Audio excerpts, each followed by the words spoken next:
On her first day of school, she beats up all the bullies and falls in love with the weakest student. The morning sun cast long shadows across the parking lot of Riverside High School as Zara Nakamura stepped out of her father's beat-up Honda Civic. At 17, she possessed an understated beauty that seemed almost deliberately hidden beneath oversized clothing and a carefully cultivated aura of invisibility. Her long black hair fell like a curtain around her face, partially obscuring dark eyes that held depths of experience far beyond her years. Standing barely 5 feet 4 inches tall with a slight build, she appeared to be exactly what bullies typically targeted: quiet, unassuming, and defenseless. What they couldn't see beneath her baggy sweater and worn jeans was a body honed by 15 years of rigorous martial arts training. Her father, Kenji Nakamura, had been a legendary underground fighter in Tokyo before immigrating to America, and he had passed down every technique, every philosophy, and every ounce of discipline to his only daughter. The calluses on her knuckles were hidden by carefully applied concealer, and the lean muscle definition that could snap bones was disguised by deliberately chosen clothing. Zara's family had moved to this small Oregon town of Millbrook after her father's illegal fighting career had finally caught up with him. A particularly brutal match had left his opponent in a coma, and the authorities were closing in. They had fled Tokyo in the middle of the night, leaving behind everything they knew for a chance at a normal life in America. Her father now worked double shifts at a local factory, his hands that once commanded respect in underground fighting circuits now assembling car parts for 12 hours a day. The reason for Zara's careful disguise was simple. She had promised her father she would never fight again unless absolutely necessary. The violence that had driven them from their homeland was something he desperately wanted to leave behind, and he had made her swear that she would find another way to handle conflicts. "Violence begets violence, Zara-chan," he had told her in Japanese during one of their late-night conversations. "In America, we must be different, we must be better." But as Zara walked through the front doors of Riverside High, she could already sense the predatory atmosphere that seemed to permeate every American high school she had ever heard about. Students moved in clearly defined social groups, their body language speaking volumes about the established hierarchy. Near the lockers, she observed a group of obviously popular students laughing loudly while others gave them a wide berth. Their confidence was the kind that came from knowing they held power over others, and Zara recognized it immediately. The main hallway stretched before her like a gauntlet, lined with lockers painted in the school colors of blue and gold. Motivational posters hung at regular intervals, their cheerful messages about respect and kindness seeming almost ironic given the tension she could already feel in the air. Students hurried past with downcast eyes, while others strutted with the swagger of those who knew they were untouchable. Zara made her way to the main office, where a tired-looking secretary handed her a class schedule and locker assignment without making eye contact. "Welcome to Riverside High," the woman said in a tone that suggested she had said the same words thousands of times before. "Your first class is AP History with Mr. Martinez in room 247. The guidance counselor will check in with you later this week to see how you're adjusting." As Zara studied her schedule, she became aware of a commotion near the main entrance. A group of students had gathered around something, their voices creating a buzz of excitement and anticipation. Against her better judgment, she found herself drawn to the crowd, her curiosity overriding her father's warnings about staying invisible. In the center of the circle, she saw a scene that made her blood boil despite her promises of non-violence. 3 large boys had cornered a much smaller student against a bank of lockers.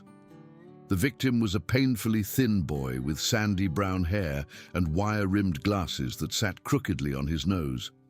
His name tag, visible on his shirt pocket, read, "Daniel Chen, Library Assistant."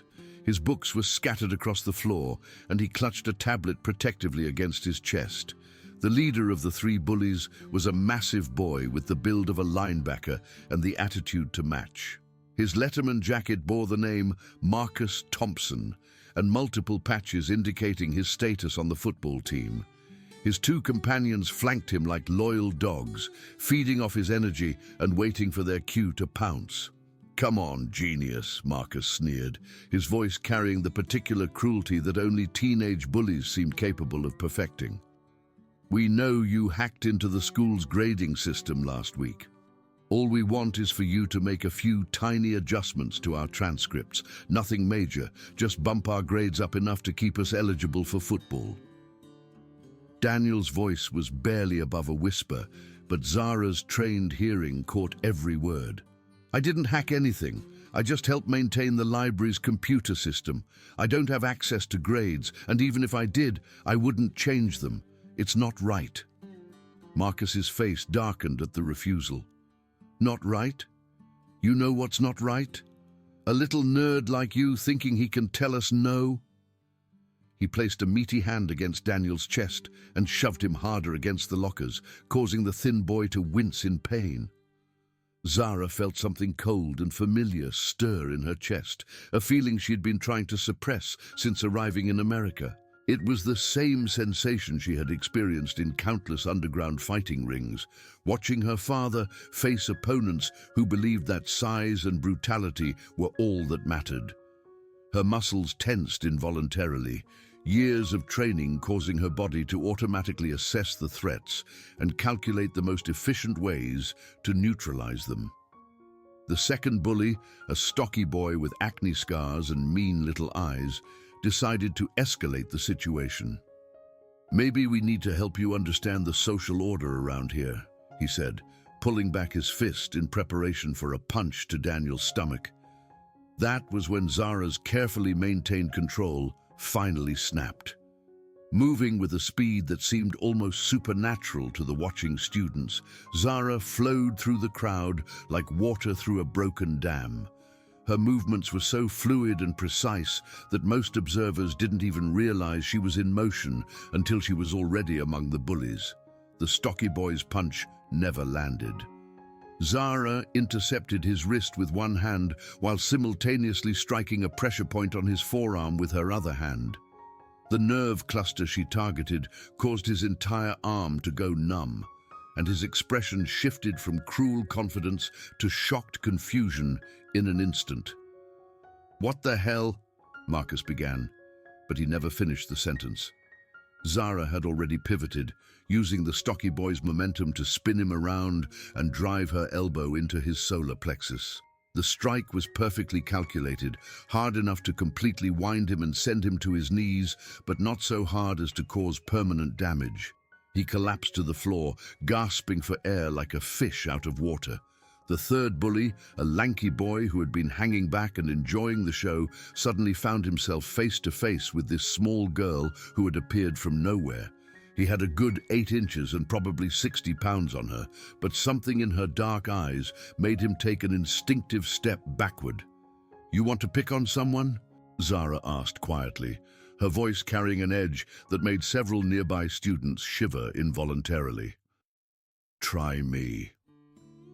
The lanky boy looked around desperately for support, but found none. His two friends were either on the ground or nursing injured limbs, and the crowd of students who had been cheering for the bullies moments before were now staring at this tiny girl with a mixture of awe and terror. Marcus Thompson, however, was not ready to back down.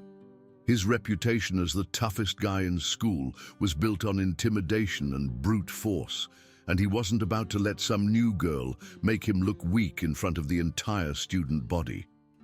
"You just made the biggest mistake of your life, little girl," he growled, cracking his knuckles in what he clearly thought was an intimidating display. "I don't know where you came from, but around here, we don't tolerate uppity bitches who don't know their place." Zara's expression didn't change, but something in her posture shifted slightly. Those who knew anything about martial arts would have recognized the subtle transformation as she moved into a fighting stance so natural that it seemed like she was simply standing more comfortably. "Your place," she repeated softly, "is on the ground." Marcus charged at her with all the subtlety of a charging bull, his massive fists swinging in wild haymakers that would have seriously injured anyone they connected with. But Zara wasn't there to be hit. She moved like smoke, slipping between his punches with an economy of motion that spoke of thousands of hours of training. As Marcus's momentum carried him past her, Zara struck. Her first blow was a precise strike to a nerve cluster just below his ribcage, causing his diaphragm to spasm and his breathing to become labored. Before he could recover, she swept his legs with a technique that sent him crashing to the ground with a sound that echoed through the hallway. The lanky boy, seeing his leader defeated so easily, decided that discretion was the better part of valor and began backing away slowly. But Zara wasn't finished with him yet. "Where are you going?" she asked, her voice carrying a note of genuine curiosity. "Weren't you just enjoying watching your friends hurt someone who couldn't fight back?" The boy's face went pale. "Look, I didn't actually do anything. I was just standing here." "Standing here and doing nothing while someone was being hurt," Zara corrected. "That makes you just as guilty as them." She moved toward him with the same fluid grace she had displayed throughout the fight, and the boy panicked. He swung a desperate punch at her face, putting all his weight behind it in a last-ditch effort to save himself from whatever fate she had planned for him. Zara caught his wrist effortlessly, her small hand closing around it like a steel trap. With a slight twist that applied pressure to exactly the right point, she forced him to his knees. The technique looked gentle to observers, but the boy's agonized expression told a different story. "Apologize," she said simply. "I'm sorry," he gasped, tears streaming down his face from the pain in his wrist. "I'm really sorry. Please let go." Zara held him for a moment longer, making sure the lesson was firmly learned, then released him. He scrambled backward on his hands and knees before climbing to his feet and fleeing down the hallway as fast as his legs could carry him. The entire confrontation had lasted less than 2 minutes, but it had completely transformed the atmosphere in the hallway. Students who had been moving with purpose were now standing frozen, staring at this small girl who had just single-handedly defeated 3 of the school's most feared bullies without breaking a sweat or even messing up her hair. Marcus was slowly climbing to his feet, his face red with humiliation and rage. "This isn't over," he snarled, pointing a shaking finger at Zara. "You have no idea who you just messed with. My dad is on the school board, and my uncle is the sheriff. I'll have you expelled and arrested before lunch." Zara turned to face him fully, and something in her expression made him take an involuntary step backward. "If you ever touch him again," she said, nodding toward Daniel, "I'll make what just happened look like a friendly handshake. And if you try to use your family connections to cause trouble for me or anyone else, I'll make sure this video finds its way to every social media platform in existence." For the first time, Marcus noticed that several students had been recording the fight on their phones. His face went from red to white as he realized that his humiliating defeat was already being uploaded to the internet. As the crowd began to disperse, some students hurrying to their classes, while others lingered to get a closer look at the girl who had just upended the school's social hierarchy, Zara finally turned her attention to Daniel. The thin boy was still pressed against the lockers, staring at her with an expression of complete bewilderment. His glasses had been knocked even more askew during the confrontation, and he pushed them up his nose with a trembling hand. "Are you okay?" Zara asked, her voice gentle in a way that seemed impossible given what she had just done to his tormentors. Daniel opened his mouth several times before any sound came out. How did you?" He shook his head as if trying to clear it. "Thank you," he finally managed to whisper. Zara knelt down and began gathering his scattered books, noting the titles: Advanced Calculus, Quantum Physics, Computer Programming in Python, and what appeared to be a book on ancient history written in what she recognized as Mandarin Chinese. "You read Chinese?" she asked, holding up the last book. Daniel's face flushed red. "My grandmother taught me before she died. Most people think it's weird that I study old languages and dead civilizations instead of, normal stuff." "I think it's fascinating," Zara said sincerely, handing him the books. "My father taught me Japanese, and I've always wanted to learn Mandarin as well. Maybe you could teach me sometime." The suggestion seemed to short-circuit Daniel's brain entirely. This girl, this incredible, terrifying, beautiful girl who had just beaten up 3 football players without breaking a sweat, wanted him to teach her something? You want me to teach you?" he stammered. "Only if you want to," Zara said with a small smile that transformed her entire face. "I'm Zara Nakamura, by the way. I just transferred here from, well, it's complicated." "Daniel Chen," he replied automatically, then seemed to realize what he had said. "But you probably already know that from my name tag, and the fact that Marcus was yelling it while he threatened me." Zara's expression darkened slightly at the reminder of the bullying incident. "Has that been going on for long?" Daniel adjusted his glasses nervously. "Pretty much since I started here 2 years ago. Marcus and his friends, they think they own the school, and they kind of do, honestly. Their families basically run this town." "Not anymore," Zara said with quiet confidence that sent a shiver down Daniel's spine. The warning bell rang, indicating that first period was about to begin. Students began moving more urgently toward their classrooms, and Zara realized she was about to be late for her very first class at Riverside High. "I have to get to AP History," she said, checking her schedule. "Room 247? Daniel's face lit up. "That's my first period too. Mr. Martinez is actually really cool, even though his class is super hard. I can show you the way if you want." As they walked together through the hallways, Zara became acutely aware of the stares following them. Word of the fight was already spreading, and she could hear whispered conversations that stopped abruptly when she looked in their direction. "Everyone's looking at us," Daniel murmured nervously. "Let them look," Zara replied. "They're not looking at us anyway. They're looking at you with someone who stood up for you. Maybe that'll make them think twice before they decide to mess with you again." Daniel glanced at her sideways as they walked. "Can I ask you something? Where did you learn to fight like that? I've never seen anything like it." Zara was quiet for a moment, considering how much to reveal. "My father taught me.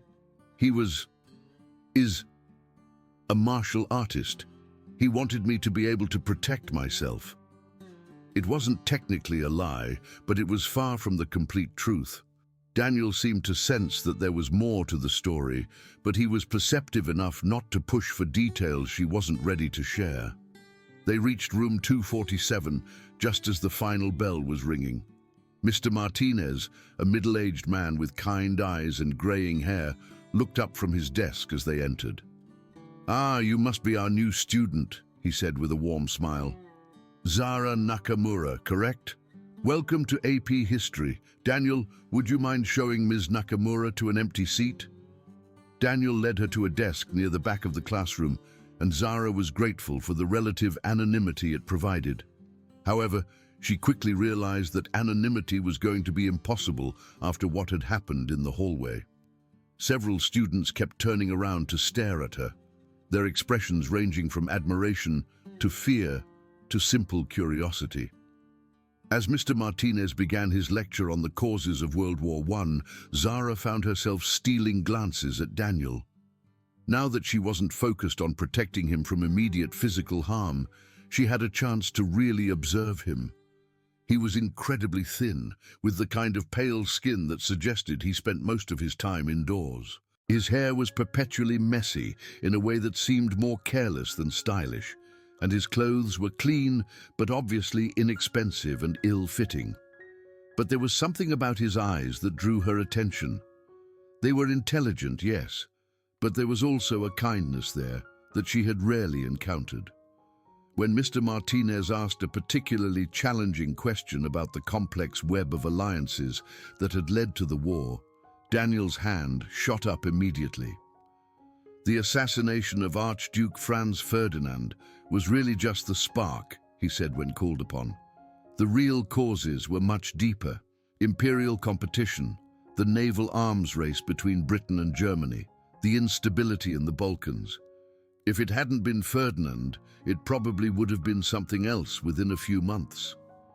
Mr. Martinez nodded approvingly. Excellent analysis, Daniel. That's exactly the kind of critical thinking I want to see. Zara felt a flutter of something she couldn't quite identify as she watched Daniel's face light up with pride at the teacher's praise.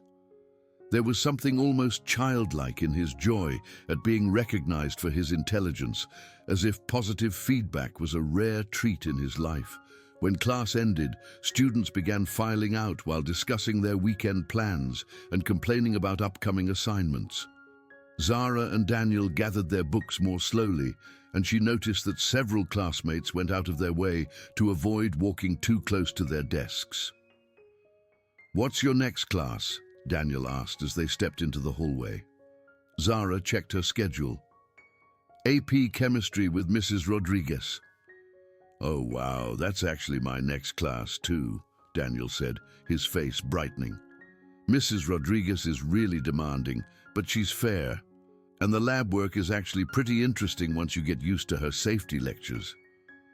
As they walked toward the chemistry lab, they passed Marcus Thompson and his two friends near their lockers. All three boys fell silent as Zara and Daniel approached, their eyes following the pair with undisguised hostility. Marcus's stocky friend was still rubbing his forearm where Zara had struck the nerve cluster, and his face was pale with residual pain. "This isn't over," Marcus muttered as they passed, but he was careful to keep his voice low enough that only his friends could hear clearly. Zara paused and turned to face him, her expression perfectly calm. "I'm sorry. Did you say something?" Marcus's jaw worked silently for a moment as he struggled between his desire for revenge and his very fresh memory of being effortlessly defeated. Finally, his survival instincts won out over his pride. "Nothing," he said through gritted teeth. "I didn't say anything." "That's what I thought," Zara replied pleasantly, then continued walking with Daniel. Once they were out of earshot, Daniel shook his head in amazement. "I can't believe you just made Marcus Thompson back down twice in one day. He's never shown fear of anyone or anything." "Bullies are always cowards at heart," Zara said matter-of-factly. "They only pick on people they think can't fight back. Show them you're not an easy target, and they usually find someone else to bother." "Is that really how it works?" Daniel asked skeptically. "Because in my experience, standing up to bullies just makes them angrier and more determined to hurt you." Zara considered this as they walked. "You're probably right about that.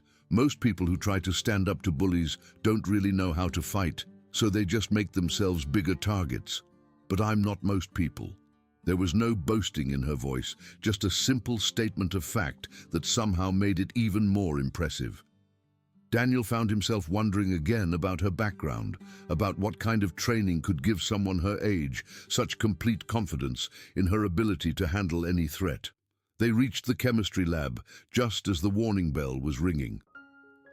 Mrs. Rodriguez, a stern-looking woman in her 50s with steel-grey hair pulled back in a tight bun, looked up from her preparation work as students began filing in. "Before we begin today's lesson," she announced in a voice that commanded immediate attention, "we have a new student joining us. Ms. Nakamura, would you please introduce yourself to the class?" Zara felt every eye in the room turn toward her, and she was acutely aware that many of these students had probably already heard about the morning's incident through the school's gossip network. She stood up slowly, her mind racing as she tried to decide how to present herself. "My name is Zara Nakamura," she said simply. "My family and I just moved here from overseas. I'm looking forward to learning with all of you." She sat back down quickly, hoping to avoid further questions, but Mrs. Rodriguez wasn't finished with her yet. "Overseas? That's quite vague. Where specifically did you come from?" Zara felt a familiar knot of anxiety form in her stomach. The truth was complicated and potentially dangerous, but she had learned that outright lies were often more trouble than they were worth. "Japan," she said finally. "We lived in Tokyo until recently." This revelation caused a ripple of whispered conversations throughout the classroom. Riverside was a small town where most families had lived for generations, and actual international students were virtually unheard of. "How interesting," Mrs. Rodriguez said, with what seemed like genuine curiosity. "What brought your family to our little town?" Zara's mind raced for an answer that was truthful but not incriminating. "My father found work at the automotive plant. He wanted a quieter life for our family." Again, not technically a lie, but far from the complete truth. Mrs. Rodriguez seemed satisfied with the explanation and moved on to begin the day's lesson on molecular bonding. As the teacher launched into a complex explanation of covalent versus ionic bonds, Zara found her attention drifting to Daniel once again. He was taking meticulous notes, his handwriting small and precise, and he occasionally nodded as if confirming his understanding of particularly difficult concepts. When Mrs. Rodriguez announced that they would be working in pairs for the day's lab experiment, Zara felt a moment of panic. In her previous schools, she had always been the outsider, the student that others avoided, either because they found her intimidating or simply because she made no effort to be social. "Daniel," Mrs. Rodriguez called out, "would you mind partnering with Ms. Nakamura? I think you'd be an excellent lab partner to help her get acclimated to our procedures." Daniel's face turned red, and he looked at Zara with obvious nervousness. Would that be okay with you?" "I'd like that very much," Zara replied, and she was surprised to realize that she meant it. As they began setting up their equipment for the lab, Daniel proved to be an excellent partner. He was careful and methodical, explaining each step of the procedure clearly, without being condescending. When Zara made a small error in measuring a chemical, he corrected her gently and showed her the proper technique. "You're really good at this," Zara observed as they waited for their solution to reach the proper temperature. Daniel shrugged self-consciously. "I spend a lot of time in labs. My mom works at the community college, and she sometimes lets me help with her research projects during the summer." "What kind of research does she do?" "Environmental chemistry.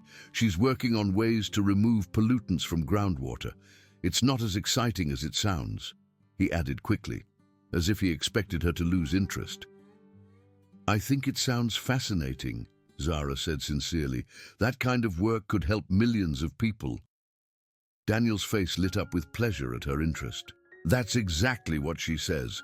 Most people just think chemistry is boring, but there are so many ways it can be used to solve real problems."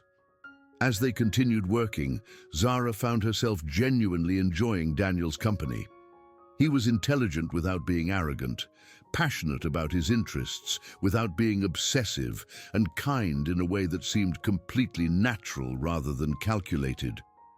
When their experiment produced better results than any other pair in the class, she felt a genuine sense of pride in their accomplishment. "Excellent work, you two," Mrs. Rodriguez commented as she reviewed their data. "Ms. Nakamura, you seem to have a natural aptitude for lab work. Have you studied chemistry before?" "A little," Zara replied modestly. In truth, her father had taught her basic chemistry as part of her martial arts training, explaining how different compounds could be used for everything from healing injured fighters to creating smoke screens for escapes. But that was hardly the kind of background she could share with a high school teacher. As the class period ended, Daniel lingered behind while other students rushed to clean up their stations and escape to lunch. "Thank you," he said quietly as they finished putting away their equipment. "For what?" Zara asked, genuinely puzzled. "For everything. For helping me with Marcus this morning, for being my lab partner, for actually listening when I talk about chemistry. Most people think I'm just a boring nerd." Zara felt something twist in her chest at the sadness in his voice. "You're not boring, Daniel. You're one of the most interesting people I've ever met." Daniel stared at her as if she had just spoken in a foreign language. "Really?" "Really," she confirmed. "You know things that most people don't even think about. You can speak multiple languages, you understand advanced science, and you care about making the world a better place. How is any of that boring?" Daniel's smile was so bright it was almost blinding. Would you maybe want to eat lunch together? I usually just sit by myself in the library, but if you want to join me." "I'd like that," Zara said, and again she was surprised by how much she meant it. As they walked toward the library together, Zara became aware of the stares they were attracting once again. The story of the morning's fight had clearly spread throughout the school, and students were openly gawking at her and whispering to their friends. "Is it weird having everyone stare at you like that?" Daniel asked quietly.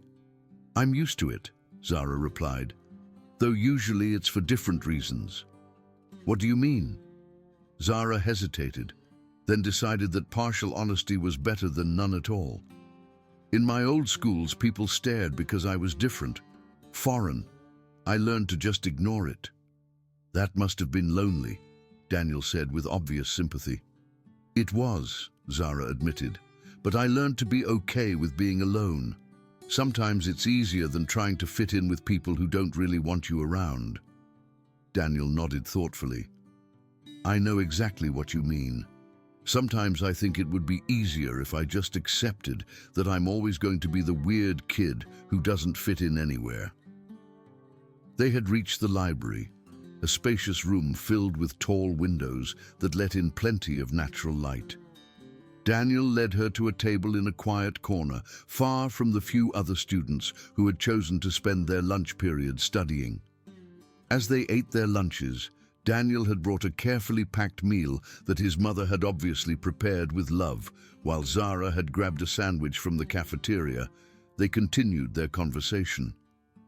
"Can I ask you something personal?" Daniel said hesitantly. "You can ask," Zara replied. "I might not answer, but you can ask. This morning when you fought those guys, you didn't seem scared at all. Most people would have been terrified, but you looked almost calm. How is that possible?" Zara was quiet for a long moment, considering how to respond. "My father always taught me that fear comes from uncertainty. If you know what you're capable of, and you know what your opponent is capable of, there's nothing to be afraid of." "But how did you know what you were capable of? I mean, you're not that much bigger than I am, and Marcus is huge." "Size isn't everything," Zara said simply. "Technique, speed, and knowing where to strike, those things matter more than raw strength." Daniel leaned forward, clearly fascinated. "Where did you learn all that? Are there martial arts schools in Japan that teach kids to fight like that?" Again, Zara found herself walking the line between truth and fiction. "My father taught me. He believed that everyone should know how to protect themselves and the people they care about." "Your father sounds like an amazing man." Zara's expression grew sad. "He is, but he's also complicated.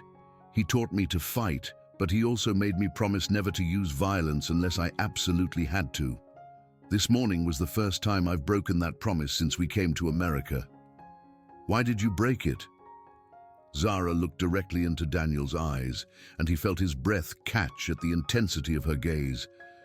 "Because I couldn't stand to watch them hurt you." The simple honesty of her statement hung in the air between them, creating a moment of connection that seemed to surprise them both. Daniel felt something flutter in his chest. a sensation he had never experienced before and couldn't quite identify. "I don't understand," he said quietly. "You didn't even know me. Why would you risk getting in trouble for someone you'd never met?" Zara considered the question seriously.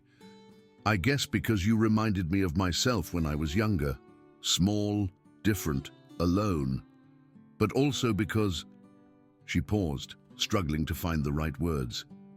"Because when I looked at you, I saw someone worth protecting." Daniel's face turned red, and he looked down at his lunch to hide his reaction. No one had ever said anything like that to him before.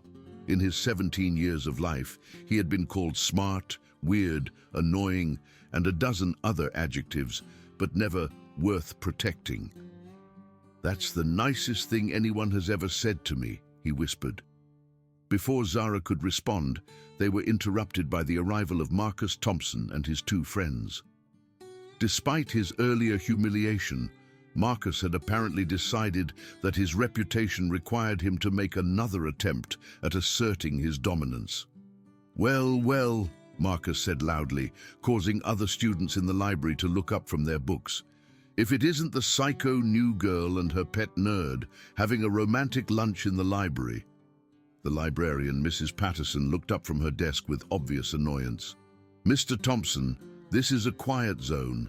Please lower your voice or take your conversation elsewhere." "Sorry, Mrs. P," Marcus said with fake politeness. "I was just welcoming our new student to Riverside High, making sure she understands how things work around here." Zara remained seated, but Daniel could see the subtle tension in her posture that suggested she was preparing for action. "I think I understand perfectly," she said calmly. "Bullies talk big when they have an audience, but they're really just cowards who pick on people smaller than themselves." Marcus's face darkened with rage. "You got lucky this morning, but luck runs out. Maybe you can take me in a fair fight, but there's nothing fair about the real world. My dad is on the school board, and my uncle is the sheriff. One phone call from me, and you'll be expelled, and your family will be under investigation for whatever illegal shit brought you here from Japan." For the first time since the confrontation began, Zara's expression showed a flicker of uncertainty. Marcus saw it immediately and pressed his advantage. "That's right. I did some research during lunch. Your family fled Japan in the middle of the night. No official transfer paperwork, no proper documentation. My guess is your old man was involved in something that would interest the immigration authorities." Daniel watched in horror as Zara's face went pale. He didn't understand the specifics of what Marcus was threatening, but he could see that the bully had found a way to hurt her that physical violence never could. "Leave her alone," Daniel said, standing up from his chair despite the tremor of fear in his voice. Marcus turned his attention to Daniel with obvious delight. "Oh, look at this. The little nerd thinks he's going to protect his girlfriend." "What are you going to do, Daniel? Calculate the trajectory of my fist hitting your face." "I said leave her alone," Daniel repeated, his voice growing stronger. "Or what?" Marcus stepped closer, using his size to intimidate. "You'll have your psycho girlfriend beat me up again? Except she can't, because now I know how to hurt her where it really counts." That was when Daniel did something that surprised everyone, including himself. He stepped between Marcus and Zara, spreading his arms protectively, despite the fact that he was obviously terrified. "If you want to threaten her family, you'll have to go through me first," he said. Marcus laughed, but there was less humor in it than there had been moments before. "You've got balls, Chen. I'll give you that. Too bad I'm about to rearrange them." He pulled back his fist to deliver a devastating punch to Daniel's unprotected stomach, but the blow never landed. Moving faster than any of them could follow, Zara had risen from her chair and caught Marcus's wrist in an iron grip. "I told you what would happen if you tried to hurt him again," she said quietly. Marcus tried to pull free, but Zara's grip was like a steel trap. "Let go of me, you crazy!" His words were cut off as Zara applied pressure to a specific point on his wrist, causing excruciating pain to shoot up his arm. He dropped to his knees, his face contorting with agony. "Here's what's going to happen," Zara said in a voice so calm it was almost conversational. "You're going to leave Daniel alone. You're going to leave me alone. And you're going to forget whatever threats you think you can make about my family." "You can't," Marcus gasped. "I can," Zara interrupted, "because while you were doing research on my family, I was doing research on yours. Your father isn't just on the school board. He's also been embezzling funds from the district's construction budget.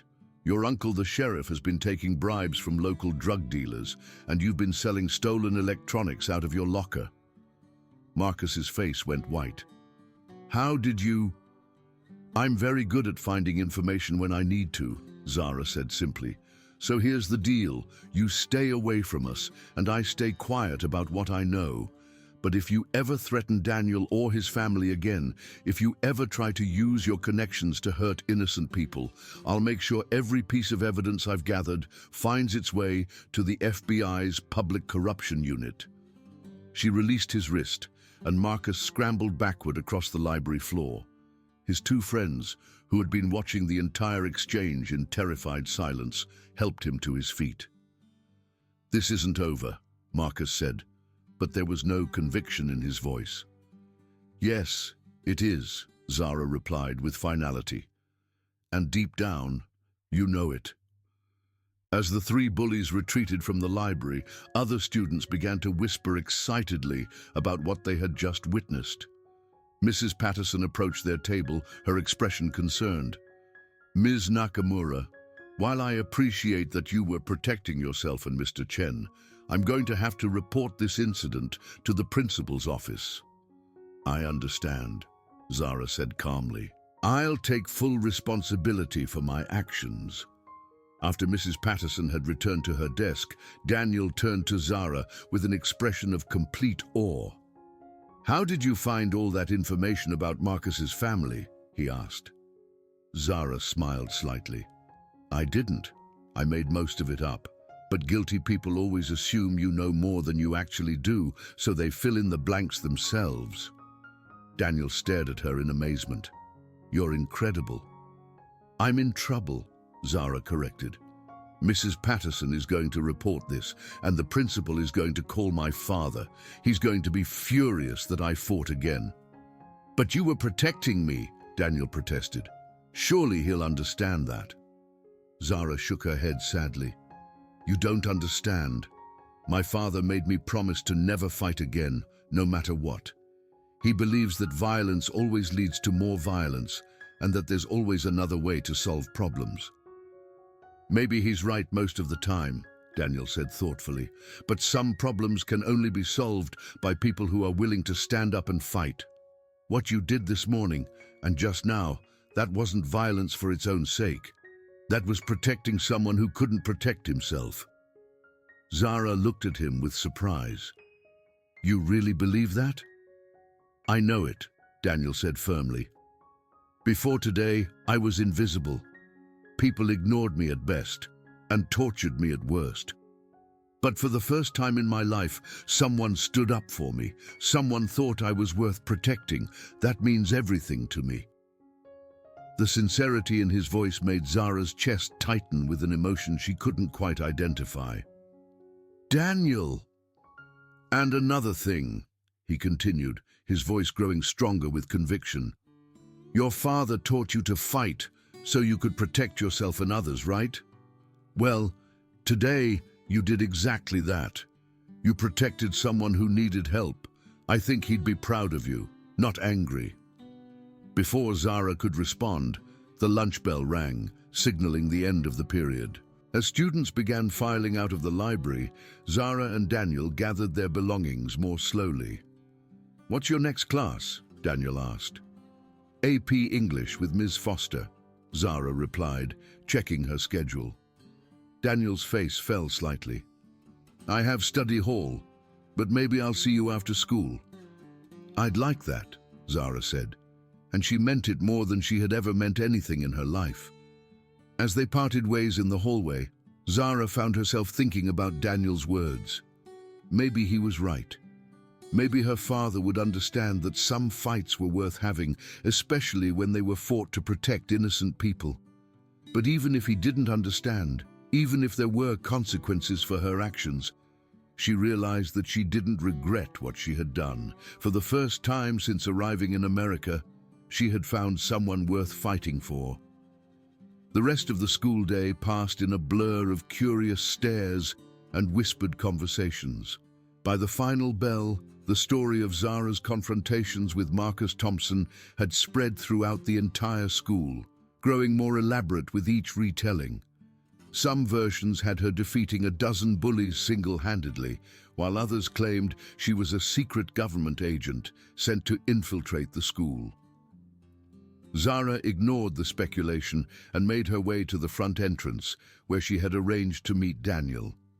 She found him waiting by the main doors, his backpack slung over one shoulder and a nervous expression on his face. "How was English?" he asked, as they began walking toward the student parking lot. "Fine," Zara replied. "Ms. Foster seems nice, though I think she's already heard about this morning. She kept giving me these looks like she was trying to figure out if I was dangerous." Daniel laughed. "Well, you did beat up 3 football players before first period. That's not exactly typical new student behavior." "I suppose not," Zara agreed with a small smile. They walked in comfortable silence for a few minutes, enjoying the warm afternoon sun and the relative peace after a day filled with drama. As they approached the edge of the school property, Daniel seemed to gather his courage for something. "Zara," he said hesitantly, "would you maybe want to come over to my house for a while? My mom gets home from work around 6, and she's been asking me about my day ever since I texted her about what happened this morning." "She knows about the fight?" Zara asked with concern. "I told her someone stood up for me when I was being bullied," Daniel explained quickly. "I didn't give her any details, but she's been worried about me for years. She's going to want to thank you personally." Zara felt a flutter of nervousness at the prospect of meeting Daniel's mother. In her experience, parents were often less accepting of her than their children were, especially when they learned about her tendency to solve problems with violence. "I don't know," she said uncertainly. "What if she doesn't like me?" Daniel stopped walking and turned to face her. "Are you kidding? You're smart, kind, and you protected her son from bullies. She's going to love you."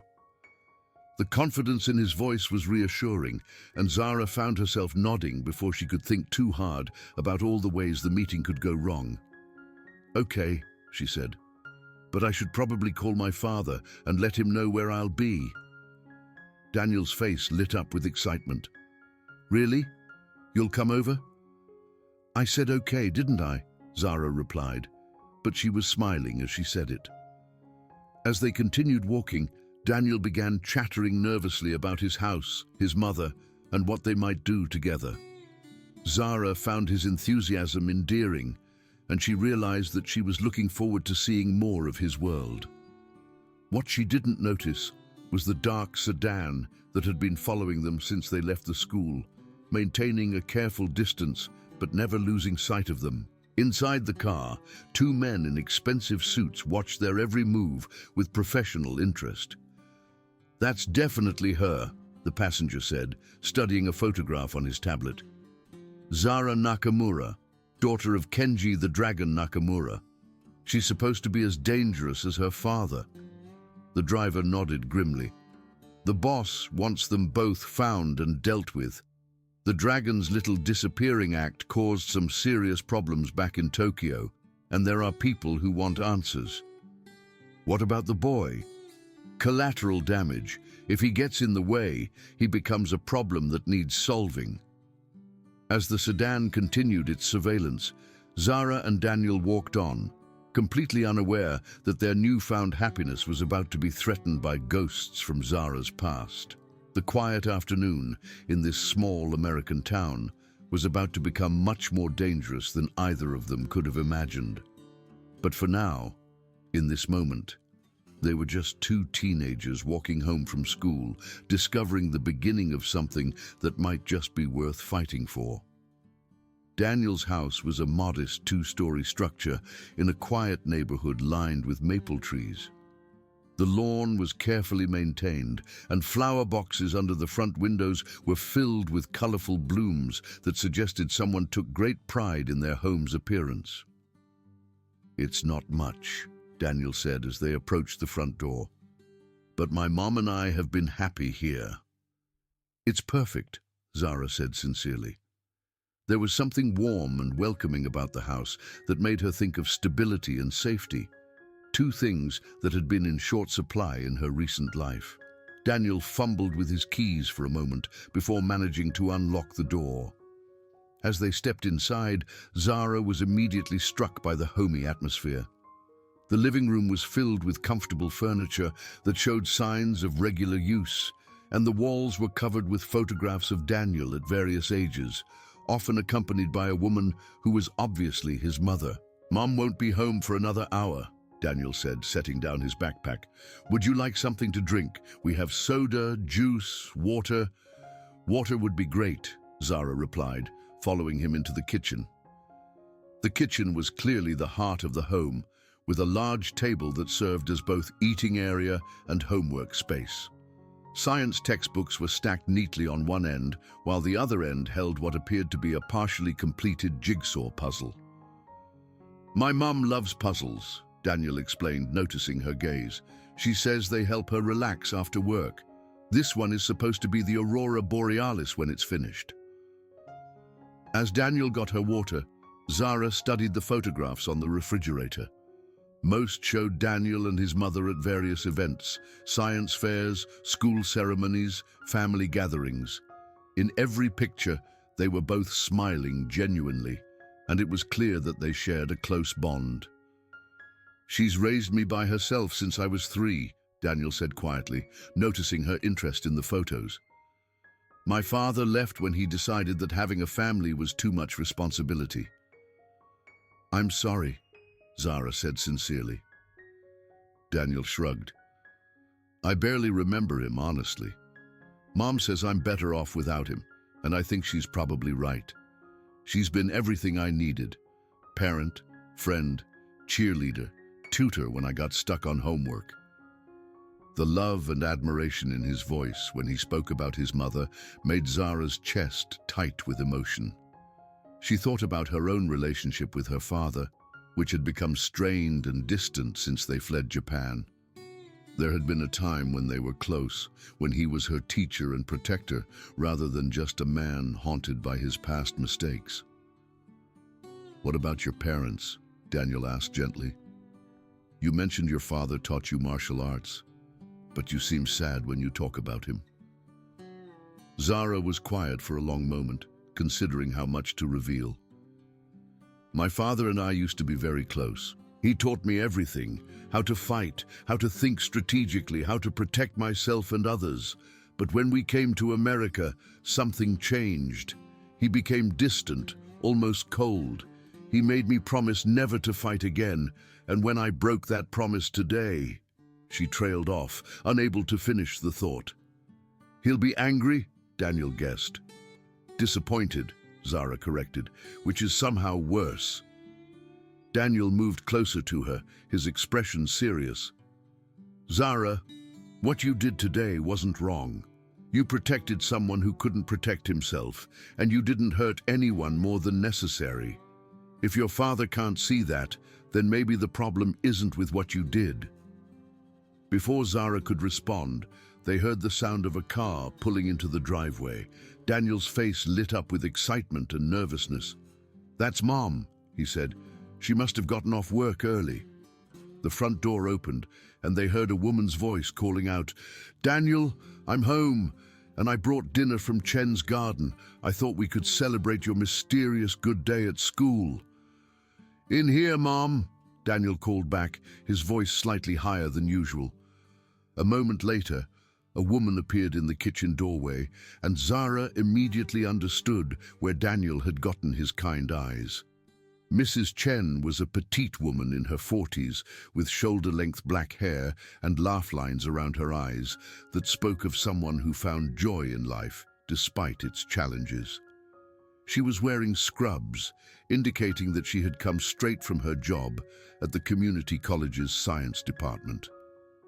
"Oh," Mrs. Chen said, stopping short when she saw Zara. "Daniel, you didn't tell me we had a guest." "Mom, this is Zara," Daniel said quickly. "She's the one I told you about, the friend who helped me today." Mrs. Chen's expression immediately shifted to one of warmth and gratitude. She set down the bags of takeout food and approached Zara with her hands extended. "Zara," she said, taking the younger girl's hands in hers, "I can't thank you enough for what you did for my son. When he called me this afternoon and told me that someone had finally stood up for him." She paused, her eyes glistening with unshed tears.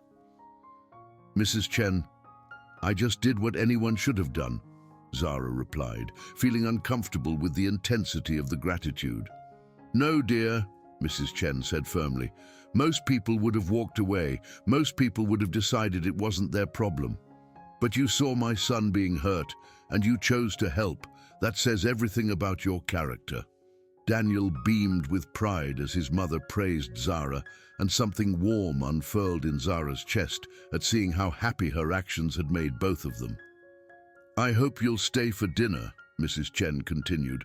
"I bought enough food for an army, as usual, and I'd love to get to know the girl who made my son smile for the first time in months." "I should probably call my father first," Zara said. "He'll be expecting me home." "Of course," Mrs. Chen agreed. "Use our phone if you need to."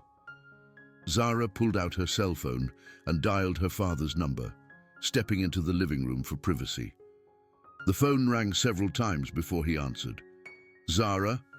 His voice was tense, immediately alert. "Where are you? You should have been home an hour ago." "I'm at a friend's house," Zara said carefully. "His mother invited me for dinner." There was a long pause. "A friend? You've been at that school for one day." "His name is Daniel Chen. Some other students were bothering him and I helped him out. We've been studying together and his mother wanted to thank me." Another pause, longer this time. "What do you mean, you helped him out?" Zara's stomach clenched. This was the conversation she had been dreading all day. "There were some boys picking on him. I made them stop." "Zara." Her father's voice was dangerously quiet. "Please tell me you did not fight on your first day at a new school."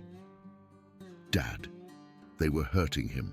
He's small and gentle, and they were 3 times his size. I couldn't just watch." "You promised me," her father interrupted, his voice rising. "You gave me your word that you would not fight no matter what. Do you have any idea what you've done? Do you understand the attention you might have drawn to us?" "I was careful," Zara protested. "I only used enough force to stop them and come home. Now." The line went dead. Zara stared at her phone for a moment, feeling sick to her stomach. She had known this conversation was coming, but actually having it was worse than she had imagined. When she returned to the kitchen, Daniel and his mother immediately noticed her expression. "Everything okay?"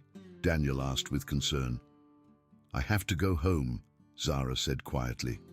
"My father wants me back immediately." Mrs. Chen frowned. "Is he angry about you being here? Because if you'd like, I could call him and explain." "No," Zara said quickly. "Thank you, but it's not about being here.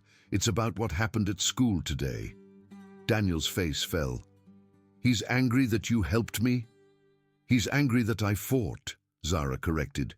"He made me promise never to use violence, and he sees what I did today as breaking that promise."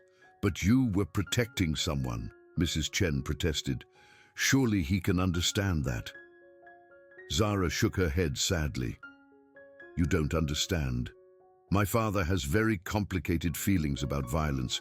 He taught me to fight, but he also fears what I might become if I use those skills." She gathered her things quickly, anxious to get home before her father's anger had time to grow even worse. "Will you be okay?" Daniel asked as she headed for the door. "I'll be fine," Zara assured him, though she wasn't entirely sure that was true. "I'll see you at school tomorrow." "Zara," Mrs. Chen called as she reached the front door, "whatever happens with your father, I want you to know that what you did today was right. You protected my son when no one else would, and I will never forget that kindness." The words followed Zara as she made her way home, walking quickly through the quiet suburban streets as the sun began to set. She tried to prepare herself for the confrontation that was waiting for her, but she knew there was no way to make this conversation easy. The house where she and her father lived was smaller than Daniel's, a rental property on the outskirts of town that they had chosen specifically because it was isolated and unremarkable. As she approached the front door, she could see her father's silhouette through the window, pacing back and forth in their small living room. She took a deep breath and opened the door. Kenji Nakamura was a man who commanded attention without trying. Even at 45, even wearing the simple work clothes of a factory employee, he moved with the fluid grace of someone who had spent decades perfecting the art of controlled violence. His face was lined with the stress of recent years, but his eyes still held the intelligence and intensity that had made him legendary in Tokyo's underground fighting scene. "Sit," he said without preamble as Zara entered the house. Zara sat on their small couch, keeping her back straight and her expression respectful despite the anger she could feel building in her chest. "Tell me what happened," her father said, continuing to pace. "All of it." Zara recounted the events of the day as accurately as she could, from the initial bullying incident through her confrontations with Marcus and his friends. Her father listened without interruption, his expression growing darker with each detail. "3 boys," he said when she finished. "You fought 3 boys on your first day at a new school." "I defended someone who couldn't defend himself," Zara corrected. "You broke your promise to me," her father shot back. "You gave me your word that you would find another way to handle conflicts, that you would not use the skills I taught you unless your own life was in danger." "What was I supposed to do?" Zara demanded, her own anger finally breaking through. "Stand there and watch them hurt an innocent person, let them torture someone just because fighting back might be inconvenient for us?" "Yes," her father exploded. "That is exactly what you should have done. You should have walked away, found a teacher, called for help, anything except fighting." "By the time I found a teacher, Daniel would have been seriously hurt," Zara argued. "Those boys weren't playing around. They were enjoying hurting him." "And that is tragic," her father said, his voice dropping to a dangerous whisper. "But it is not our problem. We came to America to escape violence, not to perpetuate it." Zara stared at her father in disbelief. "You taught me to fight specifically so I could protect people who couldn't protect themselves. You told me that with power comes responsibility, that those who can fight have an obligation to protect those who can't." "That was before," her father said flatly. "Before what?" "Before I realized what violence costs." Her father finally stopped pacing and looked directly at her. "Before I put a man in a coma and had to flee my homeland like a criminal.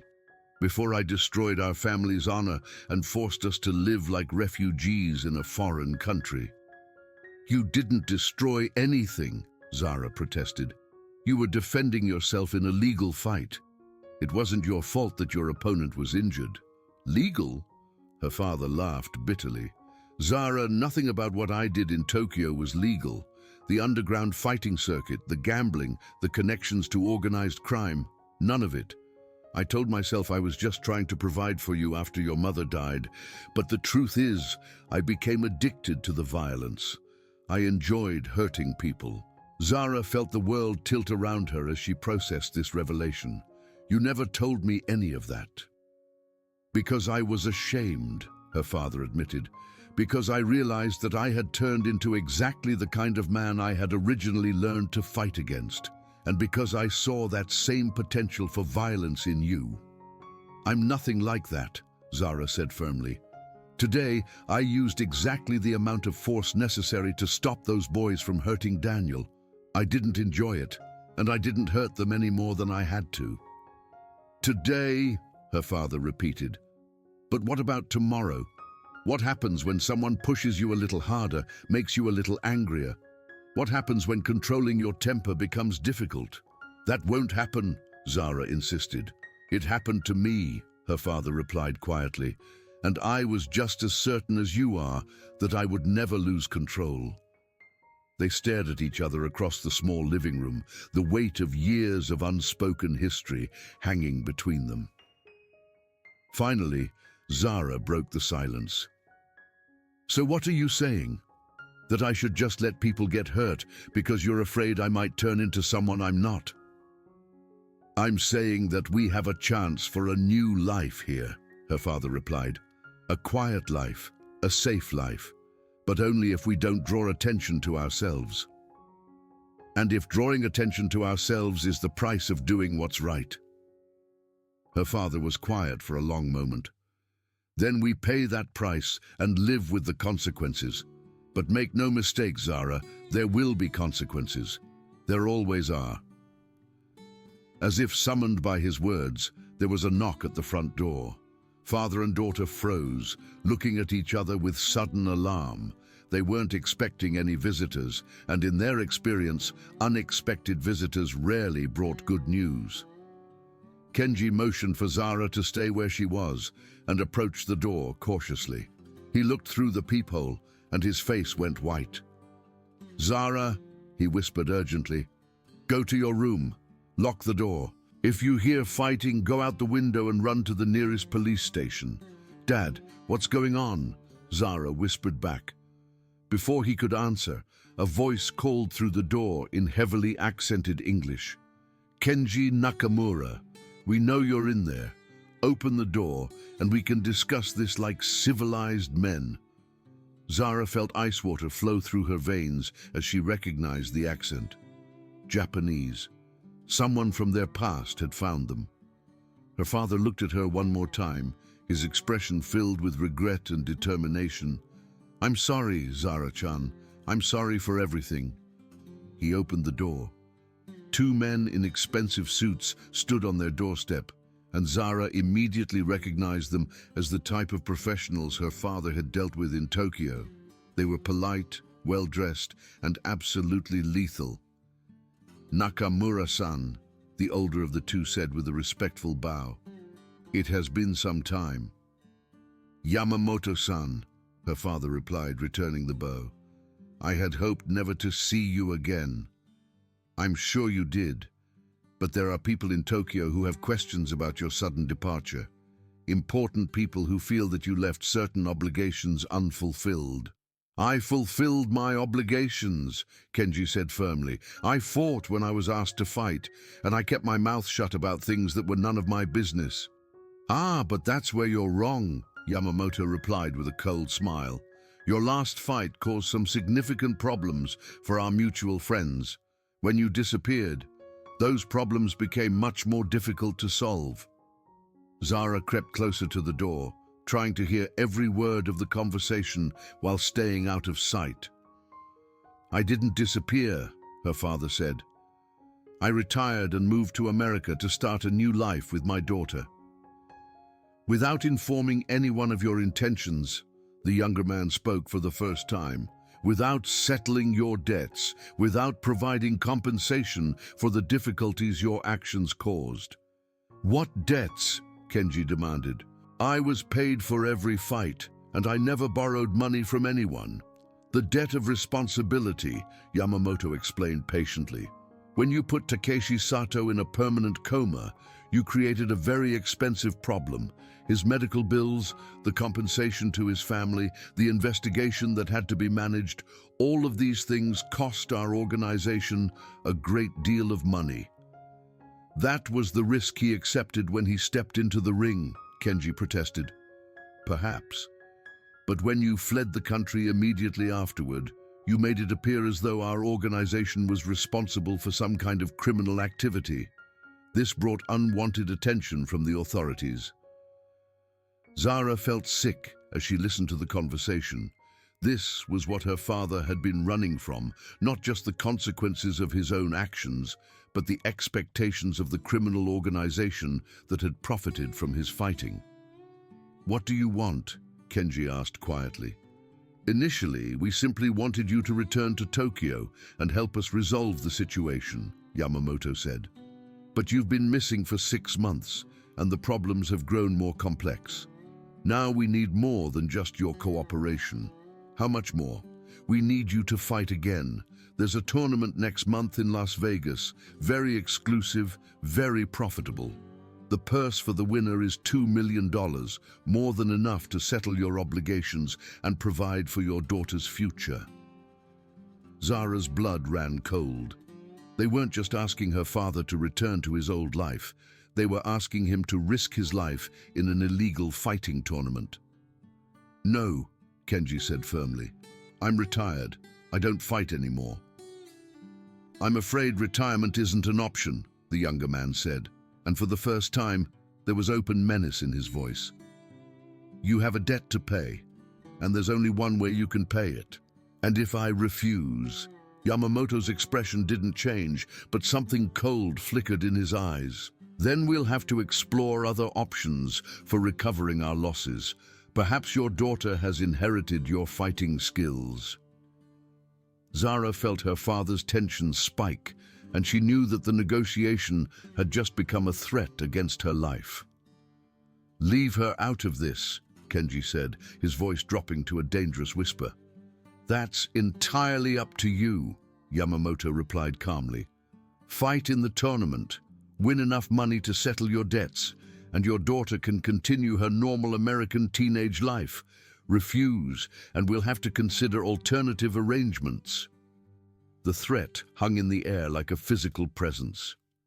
Zara understood now why her father had been so desperate for them to avoid attention, so terrified of her using her fighting skills. He had been trying to protect her from exactly this kind of situation. But now, because of the choices she had made that day, they were out of options. "I need time to think about it," Kenji said finally. "Of course," Yamamoto replied reasonably. "You have until tomorrow evening to decide. We'll be staying at the Riverside Inn if you need to reach us." The two men bowed politely and turned to leave, but Yamamoto paused at the threshold. "Oh, and Nakamura-san, we've been watching your daughter today. She's quite impressive. It would be a shame if something happened to that young man she's become so fond of." With that parting threat, they disappeared into the darkness, leaving Kenji standing in the doorway with his hands clenched into fists. He closed the door and turned to find Zara standing in the living room, her face pale but determined. "I heard everything," she said before he could speak. "Zara, no, Dad, don't try to protect me from this. This is my fault.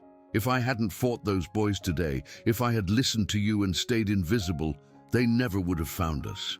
"That's not true," Kenji said firmly. "They would have found us eventually. Men like that always do." "So what do we do now?" Kenji was quiet for a long moment, staring at the door through which their past had just walked back into their lives. "I don't know," he admitted finally. "If I fight in their tournament, I might die. If I don't fight, they'll hurt you or Daniel or both. Either way, our new life here is over." Zara moved to her father and took his hands in hers. "Then maybe it's time to stop running." "What do you mean?" "I mean, maybe it's time to fight back. Not in their tournament, on their terms, but here, on our terms." Kenji stared at his daughter in amazement. "Zara, these men are professionals. They're connected to one of the most dangerous criminal organizations in Japan. We can't just..." "We can," Zara interrupted. "You taught me to fight, but you also taught me to think strategically. We have advantages they don't know about." "Such as?" "We're in America now, not Tokyo. They're operating on foreign soil, which means they don't have the same resources and connections they had back home, and they don't know how good I really am." Kenji shook his head. "I won't let you risk your life for my mistakes. And I won't let you sacrifice yourself for mine, Zara replied firmly. "We're in this together, Dad, just like we always have been." For the first time since the men had appeared at their door, Kenji smiled. "When did you become so wise?" "I learned from the best," Zara said, smiling back. That night, as they sat around their small kitchen table planning their response to the threat that had invaded their new life, Zara thought about Daniel and the conversation they had shared earlier, about standing up for what was right, even when it was dangerous. Tomorrow, she would have to tell him that their friendship might have put him in danger. She would have to explain why she couldn't see him anymore, at least until this situation was resolved. But tonight, she and her father were united again for the first time since leaving Japan. They had a plan, they had each other, and they had the skills to protect the innocent people who had become part of their lives. It was going to be dangerous. People might get hurt. But some things were worth fighting for, and sometimes fighting was the only way to protect the people you cared about. As Zara finally drifted off to sleep in the early hours of the morning, her last thought was of Daniel's smile when she had agreed to have lunch with him. Whatever happened next, she was going to make sure that smile was protected. The next morning, Zara arrived at school early, hoping to catch Daniel before classes started. She found him in the library, exactly where she expected him to be, hunched over a thick chemistry textbook with a cup of coffee that was obviously his breakfast. "You're here early," he said with a smile when he saw her approaching. "I was worried you might not come to school today after what happened with your father." Zara sat down across from him, her expression serious. "Daniel, we need to talk." The gravity in her voice immediately wiped the smile from his face. "What's wrong? Is everything okay?" "No," Zara said honestly. "Everything is not okay. Last night some people from my father's past found us, dangerous people, and they know about you." Daniel's face went pale. "What do you mean they know about me?" Zara explained the situation as clearly as she could, without revealing the full extent of her father's criminal connections. She told him about the men who had come to their house, about the threats they had made, and about the fact that they had been watching the school the previous day. "So you see," she concluded, "being around me puts you in danger. These people won't hesitate to hurt you if they think it will give them leverage over my father." Daniel was quiet for a long moment, processing what she had told him. When he finally spoke, his voice was steady despite the fear she could see in his eyes. "Are you going to stop being my friend because some criminals threatened me?" The question caught Zara off guard.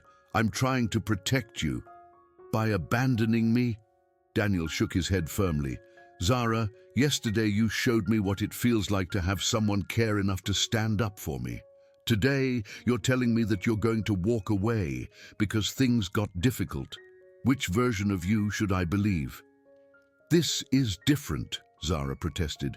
"These aren't school bullies. These are people who kill for a living." "Then we'll have to be smarter than them," Daniel said simply. "We? You don't think I'm going to let you face this alone, do you?" Daniel's eyes were bright with determination. "You protected me yesterday. Now it's my turn to help you." Zara stared at him in amazement. "Daniel, you don't understand what you're saying. These people are dangerous, yes, you mentioned that." Daniel closed his chemistry book and leaned forward. "But they're also operating in unfamiliar territory, dealing with people they don't understand. That gives us advantages." "What do you mean?" Daniel smiled, and for the first time since she had met him, there was something almost fierce in his expression. "I mean that you're not the only one in this town with hidden talents." Before Zara could ask what he meant, the warning bell rang, signaling that first period was about to begin. Daniel gathered his books quickly. "Meet me in the computer lab during lunch," he said. "There are some things about me that I haven't told you yet." As they walked to their first class together, Zara found herself looking at Daniel with new eyes. There had been something in his tone, something in the way he had spoken about having advantages over their enemies, that suggested he was far more complex than she had initially realized. The morning classes passed in a blur of distracted attention and worried thoughts. Zara tried to focus on her lessons, but her mind kept drifting to the conversation with her father the night before, to the threats against Daniel, and to the cryptic comments Daniel had made about hidden talents. At lunch, she made her way to the computer lab, where she found Daniel already at work on one of the school's desktop computers. His fingers were flying over the keyboard with a speed and precision that suggested serious expertise. "What are you doing?" Zara asked, sitting down beside him. "Research," Daniel replied without looking away from the screen. "Tell me the names of the men who came to your house last night." "Daniel, I don't think—" "Trust me," he interrupted. "You told me their names were Yamamoto and someone younger. Do you remember anything else about them?" Zara described the two men as thoroughly as she could, including their clothes, their car, and the hotel where they said they were staying. As she spoke, Daniel's fingers never stopped moving across the keyboard. "Here," he said finally, turning the screen so she could see it. "Hiroaki Yamamoto, age 53, suspected member of the Kuroda-kai crime family, wanted by Interpol for money laundering and human trafficking." Zara stared at the screen in shock. "How did you find that so quickly?" "The same way I found information about Marcus's family yesterday," Daniel replied with a slight smile. "I'm very good with computers." "How good?" Daniel's smile widened. "Good enough that the FBI has been trying to recruit me since I was 15. Zara felt her world tilt once again. "What?" "Remember how I told you that Marcus and his friends thought I had hacked the school's grading system? They weren't entirely wrong. I didn't change any grades, but I did access the system to see what kind of security they were using. It's actually pretty pathetic." "Daniel, are you telling me you're some kind of hacker?" "I prefer the term cybersecurity enthusiast," Daniel replied. "But yes, essentially. I've been programming since I was 8, and I discovered I had a talent for finding weaknesses in supposedly secure systems." Zara shook her head in amazement. "Yesterday, you seemed like the most innocent person I'd ever met." "I am innocent," Daniel protested. "I've never used my skills to hurt anyone or steal anything. Mostly I just explore systems to see how they work, and sometimes I report security flaws to the companies that run them." "And the FBI?" "They became interested in me after I found a vulnerability in a government website and reported it through proper channels. Agent Martinez has been checking on me periodically ever since, making sure I stay on the right side of the law." Zara looked at the information on the screen again. "Can you find out more about these men? About why they're really here?" "Already working on it," Daniel said, his fingers resuming their rapid dance across the keyboard. "If they're using credit cards, staying in hotels, or communicating electronically, I can track them." As Daniel worked, Zara found herself re-evaluating everything she thought she knew about him. The quiet, gentle boy she had protected from bullies was also apparently a computer genius with connections to federal law enforcement. "Found something," Daniel said after several minutes. "Your friend Yamamoto made several phone calls last night, all to the same number in Tokyo. I managed to trace the recipient." "How did you trace international phone calls?" "It's complicated," Daniel said dismissively.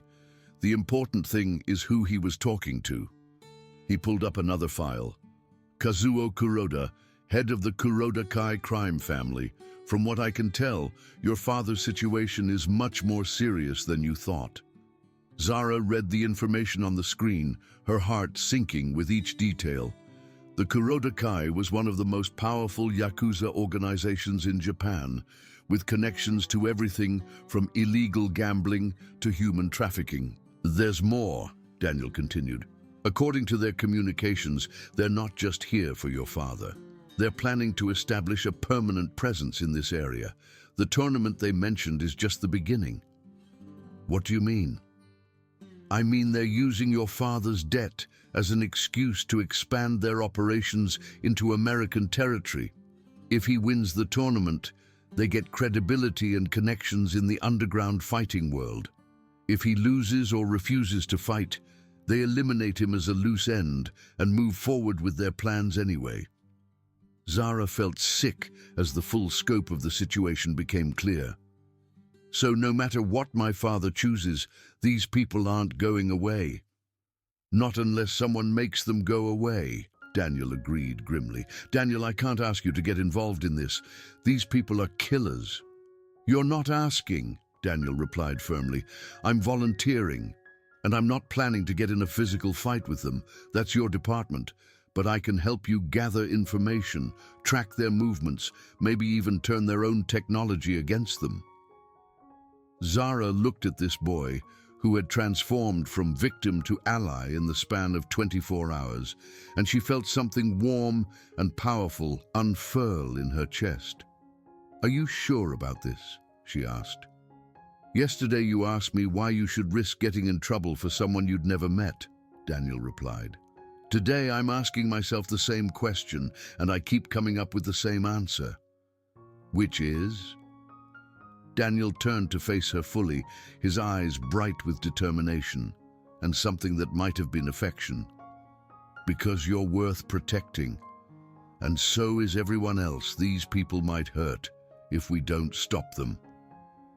As the lunch bell rang and students began filing into the computer lab for their afternoon classes, Zara and Daniel quickly closed their windows and gathered their things. But as they walked to their next class together, Zara felt something she hadn't experienced since leaving Japan.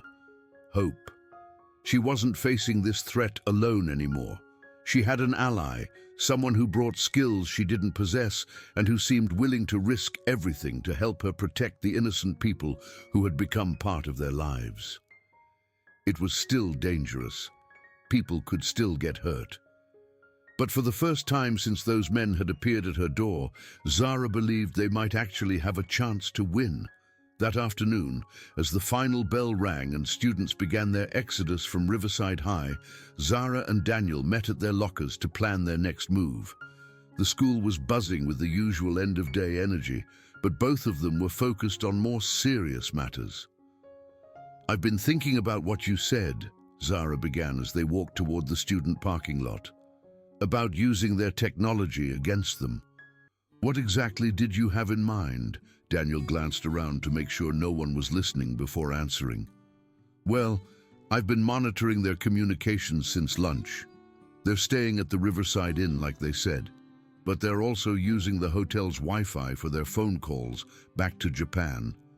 Hotel Wi-Fi is notoriously insecure. Meaning I can intercept their communications, maybe even inject false information into their data streams. If we're careful, we could make them think your father has agreed to their terms while we figure out a more permanent solution. Zara was impressed despite herself. That's actually brilliant. How long would something like that take? If I could get close enough to their hotel room, maybe an hour to set up the necessary tools, Daniel replied.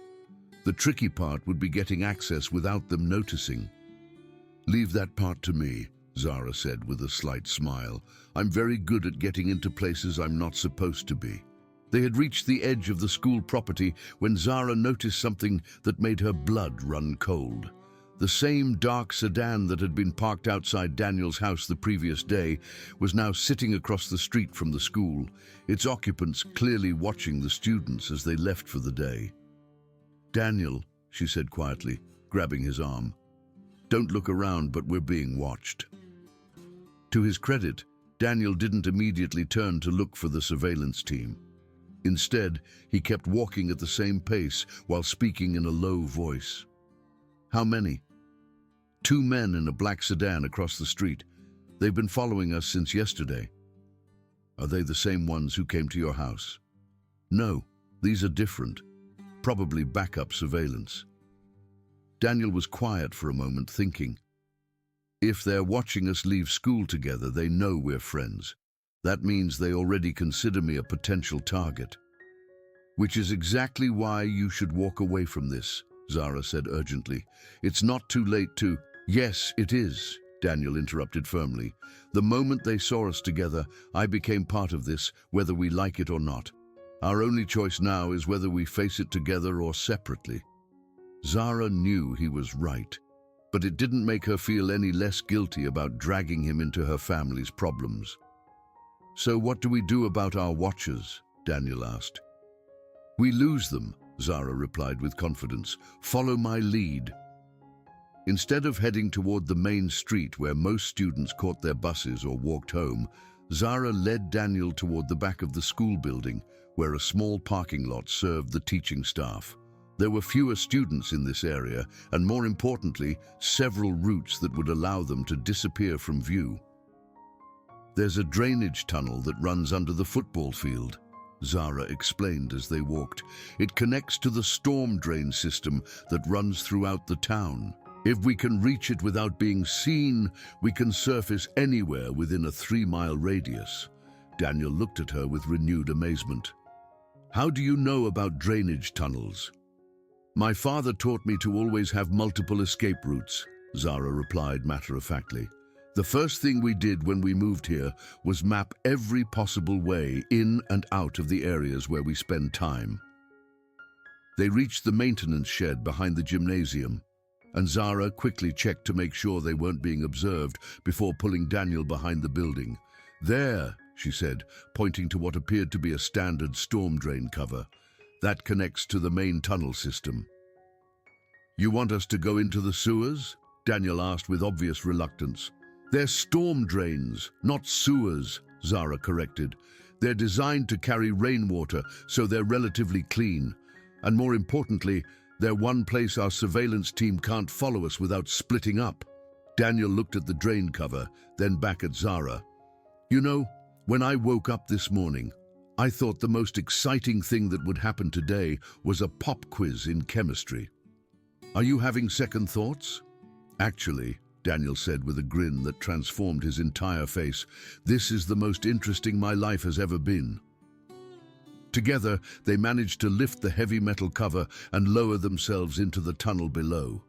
The drainage system was exactly as Zara had described, clean, dry, and large enough for them to walk upright. Emergency lighting provided enough illumination to see where they were going. How far does this go? Daniel asked as they began walking through the tunnel. About 2 miles before it reaches the main junction, Zara replied. From there, we can surface near the public library, which is only a few blocks from the Riverside Inn. As they walked, Daniel pulled out his smartphone and began working on something. What are you doing? Zara asked. Setting up a mobile Wi-Fi hotspot, Daniel explained. If we're going to intercept their communications, I'll need access to the internet to deploy my tools. You can do that from a storm drain? I can do it from anywhere with cell coverage, Daniel replied proudly. One of the advantages of being born in the digital age. 20 minutes later, they emerged from a drain outlet near the town's small public library, completely undetected by their surveillance team. After checking to make sure they hadn't been followed, they made their way to a coffee shop across the street from the Riverside Inn. Perfect view of their hotel, Daniel observed as they settled into a corner booth. And free Wi-Fi to supplement my mobile connection. As Daniel set up his laptop and began working on what he called digital reconnaissance, Zara studied the hotel across the street. It was a modest 2-story building that catered primarily to traveling salesmen and the occasional tourist visiting the local historical sites. There, Daniel said, after several minutes of intense typing. I've accessed the hotel's guest registry. Yamamoto and his associate are in rooms 237 and 238 second floor, facing the parking lot. Any way to tell if they're in their rooms right now? Let me check their phone activity. Daniel's fingers flew across the keyboard. Yamamoto made a call about 10 minutes ago to the same Tokyo number. The call lasted 8 minutes and ended just as we were sitting down here.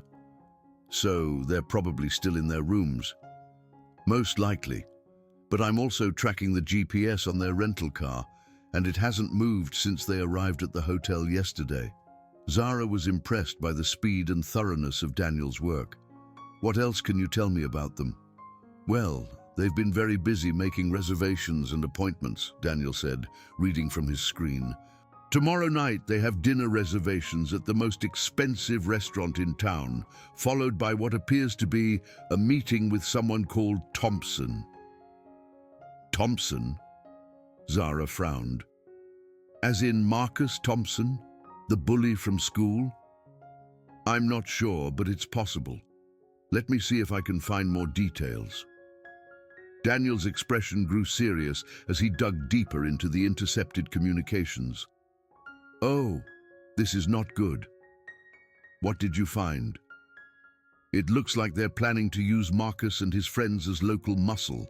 There are references to recruiting high school students for security work during the tournament. Zara felt cold anger settle in her chest. They're going to turn local kids into criminals. It gets worse, Daniel continued grimly. According to these messages, the tournament isn't just about settling your father's debt. They're planning to use it as a recruiting event for a new fighting circuit they want to establish on the West Coast. Meaning what exactly? Meaning they're planning to bring organized crime to our town permanently. The tournament is just the first step in a much larger operation. Zara stared across the street at the hotel, her mind racing with the implications of what Daniel had discovered. This wasn't just about her father's past anymore. It was about the future of their entire community. We have to stop them, she said quietly. I agree, Daniel replied, but how? We can't exactly call the police and tell them that some Japanese businessmen are planning to start an illegal fighting tournament. Maybe we can't call the police, Zara said thoughtfully. But you mentioned that the FBI has been interested in your computer skills. Daniel's eyes widened as he understood what she was suggesting. Agent Martinez. She told me to call if I ever encountered anything related to organized crime or international trafficking. Do you think she'd believe us? If I can provide her with the evidence I've gathered, absolutely, Daniel said with growing excitement. Electronic communications, financial records, travel patterns.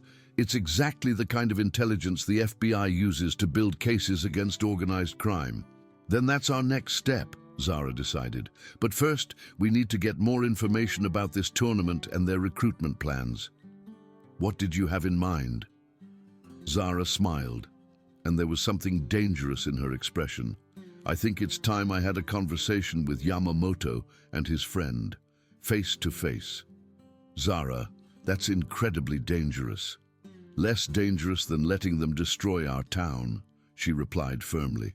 Besides, I won't be going in there to fight. I'll be going to negotiate. Negotiate what? A different kind of tournament, Zara said, her plan beginning to take shape. One where the stakes are high enough to make them forget about recruiting local kids, and the outcome ensures they leave town permanently. Daniel stared at her with a mixture of admiration and terror. What are you thinking? I'm thinking that if they want a fighter from the Nakamura family, they should get one, but not the one they're expecting. As the sun began to set over the small town of Riverside, Zara Nakamura prepared to offer herself as bait in a trap that would either save her community or destroy everything she had come to care about. But for the first time since leaving Japan, she wasn't facing the future alone. She had Daniel, with his brilliant mind and unwavering loyalty. She had a plan that could work if she was brave enough to see it through. And she had something she had almost forgotten she possessed: the absolute certainty that some things were worth fighting for, no matter what the cost. That evening, as the last light faded from the sky, Zara and Daniel put their plan into motion. They had spent hours refining the details, anticipating potential problems, and preparing for every contingency they could imagine. Are you absolutely sure about this? Daniel asked for the 10th time as they approached the Riverside Inn through the back parking lot.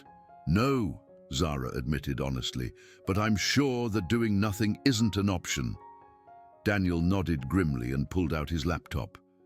I've got their room bugged electronically, so I'll be able to hear everything that happens. If things go bad, I can call for help immediately. And if things go really bad, then I've already uploaded all our evidence to a secure server that Agent Martinez can access, Daniel replied. Even if something happens to us, the FBI will have everything they need to shut down their operation. Zara felt a surge of affection for this boy who had gone from victim to partner in the span of 2 days. Thank you, Daniel, for everything. Thank me after we survive this, he replied with a nervous smile. Zara made her way to the hotel's main entrance, while Daniel positioned himself in the parking lot where he could monitor the situation and call for help if necessary. Taking a deep breath, she walked through the front door and approached the desk clerk. "Excuse me," she said politely. "Could you please call Mr. Yamamoto in room 237? Tell him that Zara Nakamura is here to see him." The desk clerk, a bored-looking teenager who was obviously working a part-time job, shrugged and picked up the phone. After a brief conversation, he hung up and looked at Zara with new interest. "He says to go right up. Room 237, second floor." Zara climbed the stairs slowly, using the time to center herself mentally and prepare for what was likely to be the most important conversation of her life. When she reached room 237, she knocked firmly on the door. It opened immediately as if Yamamoto had been waiting right behind it. "Miss Nakamura," he said with polite surprise, "this is unexpected. Please come in." The hotel room was standard business accommodations, but Yamamoto had clearly made himself comfortable. His expensive suit jacket hung neatly on a chair, and several electronic devices were scattered across the small desk. "You're alone?" Zara asked, noting that his younger associate was nowhere to be seen. "Tanaka is handling some business across town," Yamamoto replied, "but I'm perfectly capable of conducting this conversation by myself." "Good," Zara said, taking a seat in the room's single armchair, "because what I have to say is meant for you, specifically." Yamamoto raised an eyebrow but remained standing. "I'm listening." "You want a fighter from the Nakamura family for your tournament?" Zara began without preamble. "I'm here to volunteer." For the first time since she had met him, Yamamoto looked genuinely surprised. "I beg your pardon." "You heard me correctly. I'll fight in your tournament instead of my father." Yamamoto was quiet for a long moment, studying her with professional interest. "Miss Nakamura, while I'm sure your father has taught you well, this tournament is not a venue for amateurs. The competitors are all seasoned professionals, many with decades of experience in underground fighting." "I'm aware of that," Zara replied calmly. "But I'm also aware that you don't really care who fights, as long as you get the spectacle you need to establish your credibility in the American market." Yamamoto's expression sharpened. "What makes you think you know anything about our business interests?" "Because I've been watching you just as carefully as you've been watching me," Zara said. "I know about your plans to recruit local teenagers as muscle. I know about your meeting with the Thompson family tomorrow night. And I know that this tournament is just the first step in a much larger operation." "Impressive," Yamamoto admitted. "Your father taught you to gather intelligence as well as fight." "He taught me to think strategically," Zara corrected, "which is why I'm here to propose a different arrangement." "I'm listening." Zara leaned forward slightly. "Single combat. Winner takes all. If I win, you and your organization leave this town permanently and forget about establishing operations on the West Coast. If you win, my father agrees to fight in your tournament, and my family accepts whatever consequences follow." Yamamoto considered this proposal carefully. "And who would I be fighting?" "Not you personally," Zara clarified. "You choose your best fighter, and I'll face them. But the stakes are what I just described." "Interesting," Yamamoto mused. "But what guarantee do I have that your father would honor such an agreement?" Because he'll be there to witness it, Zara replied, and because honor means something to our family, even if it doesn't mean anything to yours. Yamamoto's eyes flashed with anger at the insult, but he controlled himself admirably. You're very confident for someone so young. I'm confident because I know what I'm capable of, Zara said simply. The question is whether you're confident enough in your own fighters to accept my challenge. And if I refuse, Zara smiled, and there was nothing pleasant in the expression. Then I'll make sure that every law enforcement agency in the country knows exactly what you're planning, starting with the FBI agent who's been monitoring organized crime activities in this region. Yamamoto's facade of politeness finally cracked. You're threatening me, little girl? I'm offering you a choice, Zara corrected. Accept my challenge, and you get a chance to resolve this situation cleanly, with honor on both sides. Refuse, and I'll make your life so complicated that you'll wish you'd never heard the name Nakamura. The room fell silent as Yamamoto considered his options. Zara could practically see him weighing the risks and benefits of her proposal. When and where would this combat take place? He asked finally. Tomorrow night, after your dinner meeting, there's an abandoned warehouse on the outskirts of town that would provide the privacy you need. And the rules of engagement? Traditional underground fighting rules, Zara replied. No weapons. Fight continues until one combatant yields or is incapacitated. No permanent injury unless absolutely unavoidable. Yamamoto nodded slowly. I'll need to make some phone calls, but I think your proposal has merit. You're offering us the chance to resolve our business with your family while also providing an entertaining spectacle for my associates who are flying in for the tournament. So you accept? Provisionally, yes. But I reserve the right to choose my fighter and set the specific terms of engagement. Zara stood up from her chair. That's all I ask. I'll expect to hear from you by tomorrow afternoon with the final details. As she headed for the door, Yamamoto called out to her, Miss Nakamura, you realize that if you lose this fight, you could be seriously injured or killed. Zara paused with her hand on the doorknob. And you realize that if your fighter loses, you'll have been defeated by a 17-year-old girl. I imagine that would be quite embarrassing for your reputation. With that parting shot, she left the room and made her way back downstairs. Daniel was waiting for her in the parking lot, his laptop open and his expression anxious. I heard everything, he said as soon as she approached. Zara, are you insane? You just challenged the Japanese mafia to single combat. I challenged them to an honorable fight with clear stakes, Zara corrected. It's better than letting them turn our town into their personal recruitment center. But what if you lose? Zara looked at Daniel with complete seriousness. Then you make sure Agent Martinez gets all the evidence we've gathered, and you make sure my father knows that I died trying to protect innocent people. Daniel grabbed her hands, his expression desperate. There has to be another way. Can't we just go to the FBI now with what we already know? We could, Zara admitted, but by the time they investigate and build a case, Yamamoto's people will have disappeared and set up shop somewhere else. This is our chance to end it permanently. By risking your life. By doing what I was trained to do, Zara replied firmly. My father taught me to fight so I could protect people who couldn't protect themselves. Tomorrow night, that's exactly what I'm going to do. Daniel stared at her for a long moment, then sighed in resignation. If you're determined to do this, then I'm going to help you prepare. How? Research, Daniel said, closing his laptop. If Yamamoto is going to choose a fighter to face you, I'm going to find out everything I can about who that fighter might be.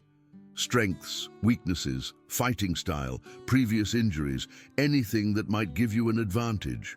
Zara felt that familiar warmth in her chest as she looked at this boy who refused to abandon her even when she was walking into obvious danger. You don't have to do this, Daniel. Yes, I do, he replied simply. because tomorrow night you're going to be fighting for all of us. The least I can do is make sure you have every possible advantage." As they walked back through the drainage tunnels toward their respective homes, Zara realized that somewhere in the past 2 days, Daniel Chen had stopped being just the boy she had protected from bullies. He had become her partner, her ally, and something else that she wasn't quite ready to name yet. Tomorrow night, she would face the most dangerous opponent of her life. But tonight, she wasn't alone with her fears and doubts. She had someone who believed in her, someone who was willing to risk everything to help her succeed. And for a 17-year-old girl who had spent most of her life feeling isolated and different, that made all the difference in the world. The next day at school passed in a strange blur of normalcy and anticipation.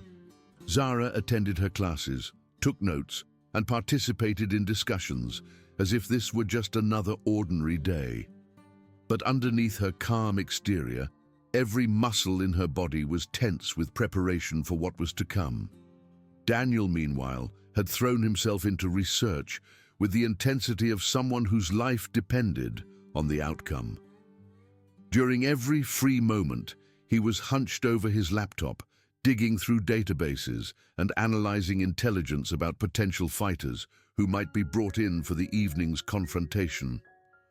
"I found something," he said urgently as they met in the library during lunch. "Yamamoto made several calls to Tokyo this morning, and I managed to intercept fragments of the conversations. What did you learn?" "They're flying someone in specifically for tonight," Daniel said, pulling up files on his laptop. "Someone they're calling the Mountain. I cross-referenced that nickname with underground fighting records, and I think I know who they're bringing." He turned the laptop screen toward Zara, revealing a photograph of the largest human being she had ever seen. The man in the picture appeared to be at least 6.5 feet tall and probably weighed close to 300 pounds, all of it muscle.